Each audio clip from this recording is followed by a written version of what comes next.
Petra, muito obrigado. Vamos começar com uma notícia aqui exatamente sobre o que já preparava o espírito aqui de todo mundo, que dizia Fernando Melo, a gente tem que comentar assuntos delicados. Vamos lá.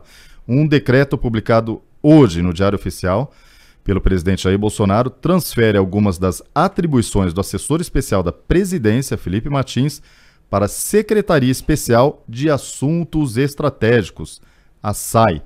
Ainda nesta sexta-feira, Bolsonaro nomeou o almirante Flávio Augusto Viana Rocha para comandar a secretaria.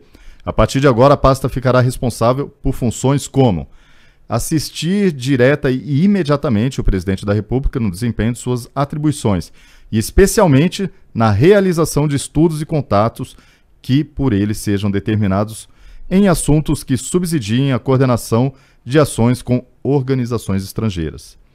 2, Fernando. Assistir o presidente da República em articulação com o gabinete pessoal do presidente da República na preparação de material de informação e de apoio de encontros e audiências com autoridades e personalidades estrangeiras. De novo aqui, que era uma função do Felipe Martins. Preparar a correspondência do presidente da República com autoridades e personalidades estrangeiras. Número 4. Participar em articulação com os demais órgãos competentes do planejamento, da preparação e da execução das viagens internacionais do presidente da República. E, por fim, encaminhar e processar as proposições e os expedientes da área diplomática em tramitação na presidência da República. Fernando, são atribuições importantes que ficavam a cargo do assessor Felipe Melo, que passaram Felipe Martins, desculpa, Felipe Martins, não é o zagueiro do Palmeiras, Felipe Martins, e agora transfere para a Secretaria de Assuntos Estratégicos, que tem uma forte presença de militares. Fernando Melo, eu gostaria de ouvir a sua opinião.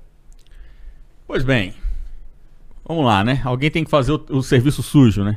Alguém tem que falar, né? E eu só escuto, Fernando. Alguém tem que falar, então vamos lá. O Felipe Martins, ele é uma pessoa que se tornou bem conhecida nas redes sociais, né? E se tornou conhecida pelos seus próprios méritos. Quem conhece o Felipe Martins nas redes sociais conheceu ele pelas análises políticas que ele fazia na época da campanha dos Estados Unidos, campanha presidencial dos Estados Unidos. As melhores análises que a gente viu aí na imprensa foram as análises do Felipe Martins. E ele é uma pessoa que, estando ali próximo do presidente, né, estando dentro do Palácio do Planalto, ele traz aquilo que aqui vai a análise minha, tá, pessoal? Aqui vai a minha leitura que eu faço.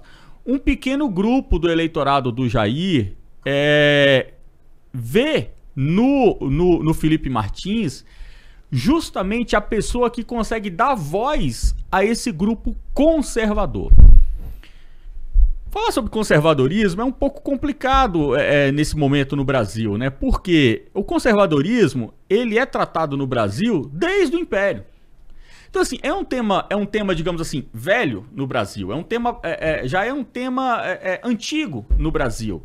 Mas nós, povo brasileiro, nós temos um déficit educacional muito, muito grande. Então, assim, temas que são recorrentes na nossa política, no nosso dia a dia, no nosso comportamento, na nossa filosofia, são temas desconhecidos para nós, para o grande público em geral. Você vê, por exemplo, cita aí para mim 3 filósofos brasileiros. Então, assim, e nós temos tantos grandes homens, grandes mulheres, grandes poetas, grandes filósofos e grandes temas sendo debatidos há mais de um século no Brasil. Mesmo assim, esses temas são desconhecidos. Quando a gente fala de conservadorismo no Brasil hoje, você fala de algo ainda está no imaginário muito abstrato, assim, ainda está muito vago essa compreensão do que é o conservadorismo. De forma que, quando nós vemos, por exemplo, a saída do Onyx Lorenzoni, qual é a perda que a gente tem? Falando aqui honestamente, falando sinceramente aqui para você que é inscrito aqui no Terça Livre, tá com a gente numa sexta-feira à noite, não dá para ficar de embromation. Você merece aqui o mais direto possível. O que significa a saída do Onyx Lorenzoni pra gente? Significa uma voz a menos que representa este grupo, o grupo conservador. É o grupo que está preocupado, além da vitória sobre a criminalidade, além da vitória contra as facções criminosas, além da vitória contra o crime de colarinho branco, além da vitória contra toda essa falta de infraestrutura brasileira, o grupo conservador é o grupo que almeja um Brasil grande de alma. É aí que o conservadorismo entra. Se você tira o conservadorismo do governo Bolsonaro, veja lá, eu tô gravando aqui, eu tô com esse brochezinho aqui, né? Eu tô com o broche aqui do Aliança pelo Brasil. Ganhei o broche, né? E tô utilizando por quê? Porque eu acredito nesse projeto e eu quero ajudar esse projeto a crescer o máximo possível. O Aliança pelo Brasil é o quê? Que aliança é essa? É a aliança entre os conservadores e os liberais. O que os conservadores adicionam nessa aliança? Toda aliança você tem ali um casamento, uma união em que ambos têm que fazer um acréscimo um ao outro. O que os conservadores acrescentam nessa história toda? Quando você pega um país de terceiro mundo, um país que bateu no fundo do poço com o comunismo, com o dilmismo, a gente bateu no fundo do poço, tá todo mundo sem dinheiro, sem emprego, sem segurança pública. O que o conservadorismo tem a oferecer para esse país? A gente tem o resgate da alma. As maiores necessidades do povo brasileiro hoje, da pátria hoje, não são necessidades da pauta estritamente conservadora. Porque as grandes necessidades do povo brasileiro hoje é o quê? Emprego, segurança, dinheiro no bolso e segurança. É o cara não morrer baleado pelo vagabundo e é o cara ter um emprego que ganha um dinheiro bacana para no final do mês ele ir pra praia, levar a esposa pro cinema. É isso. Isso é conservadorismo? Não é. Isso é vida acima de tudo. E compete quando você vai tecer isso em palavras para colocar em cima de alguma teoria, você coloca isso no liberalismo. Então, essa aliança entre conservadores e liberais, se ela tiver uma prevalência do exercício político liberal, isso não vai prejudicar a sociedade brasileira. Nós vamos ter todos os ganhos possíveis que o liberalismo pode oferecer. Nós conservadores, e aqui eu me coloco nessa parte aqui do debate, porque eu sou conservador e eu tenho um enorme interesse, um interesse praticamente total na pauta conservadora e não na liberal. Nós conservadores perdemos com isso. O Felipe Martins, qual é o ganho que a gente tem com o Felipe Martins ali dentro do Palácio do Planalto? O Felipe Martins, ele dá a cara do governo Bolsonaro, dentro e fora do Brasil, de que é um governo preocupado com o resgate da alma brasileira. Ele não, vamos deixar claro aqui que ele não saiu, né? Ele continua, mas ele perdeu importantes atribuições. Com certeza. As atribuições que você leu, dentre as atribuições que você leu, uma das que ele perdeu ele não vai mais escrever os discursos do presidente da República. Você fala assim, grande merda, não vai escrever discurso, quer saber de discurso? Gente, o discurso, ele tem uma grandiosidade.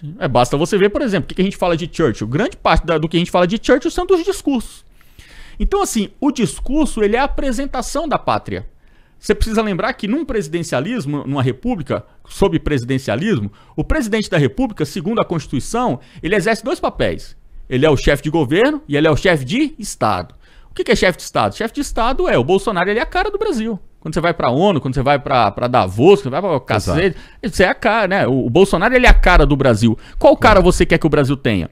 Eu quero que o Brasil tenha a cara de alguém que é moderno, que está olhando para o século XXI, que está preocupado com as novas tecnologias, com o mercado de trabalho moderno que a gente vai ter. Eu quero essa cara para o Brasil, mas eu quero também, finalizando, eu quero também que o Brasil tenha a cara de um momento onde a pátria entendeu que abandonou muita coisa boa que foi deixada lá atrás e que o povo foi perdendo a sua identidade. E agora nós temos um governo que quer resgatar essa identidade.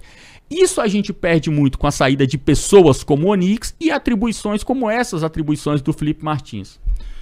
Exato, Fernando. A cara do Brasil que vai ser representado na ONU por um presidente que chega lá e fala para o mundo inteiro coisas como a Amazônia pertence ao Brasil. É isso. Coisas que um liberal jamais falaria. Você não vai encontrar num discurso estritamente liberal uma declaração como vamos chutar o comunismo do Brasil. Você não vai encontrar um negócio desse. E eu quero isso. Né? Então, assim, você não vai encontrar esse tipo de embate, né? Embate, assim, franco, por um presidente liberal. E o que nós estamos vendo é que o que insinua-se, né? O que parece que a gente está conseguindo vislumbrar.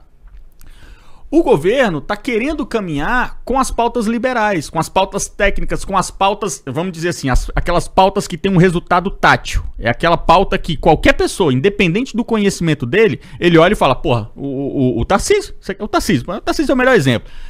O cara pode ser analfabeto. O cara Nós olha pro vamos falar Tarcísio. sobre ele aqui hoje. O cara olha pro Tarcísio e fala, porra, baita ministro, né? Baita ministro. Por quê? O resultado prático entregue do Tarcísio é um resultado que basta você estar vivo para você ver. Agora, o resultado prático de um ministério, de uma pasta que lida com pautas ideológicas, vamos pegar aqui Secretaria de Cultura, vamos pegar Ministério dos Direitos Humanos. Esses ministérios, os resultados que eles entregam não são tão tácteis assim. Então eles precisam ser compreendidos, eles resultam em outros produtos que são, esses sim, materiais. São importantíssimos, né? Vitais. Para nós conservadores são vitais. E eles estão ali se sacrificando, porque eles são atacados, dia sim, outro também. Esses ministros da ala chamada, da ala ideológica, eles sofrem ataques da mídia, da oposição e da justiça, inclusive, diariamente. Um exemplo é a ministra Damares Alves. Isso, só mais uma coisa. Claro, fica à vontade. Só mais uma coisa. Eu acho o seguinte, pessoal, nós, conservadores, nós temos um dever a fazer, a gente tem um dever de casa. Qual que é o dever de casa? Nós temos que explicar para a população e para o eleitorado do Jair o que é o conservadorismo e qual é a grandeza e a necessidade do conservadorismo no Brasil de hoje. Isso, olha, eu tenho uma briga imensa com todo mundo que fala, não, o brasileiro é conservador por natureza. Pô, é uma confusão terrível entre conservadorismo e tradicionalismo. Sabe assim, parece que conservador é meu avô que fica na roça lá com um matinho na boca lá, pô, matando, comendo tatu. Pô, isso não é conservadorismo. Então assim, nós, conservadores, por estarmos ignorando a necessidade da explanação daquilo que nós pensamos e daquilo que nós acreditamos, nós, conservadores, estamos perdendo tempo e esse tempo nos será cobrado. No momento em que o conservadorismo passar a ter um papel secundário e ninguém sentir falta dele, porque nem sabe o que ele é, a culpa é nossa.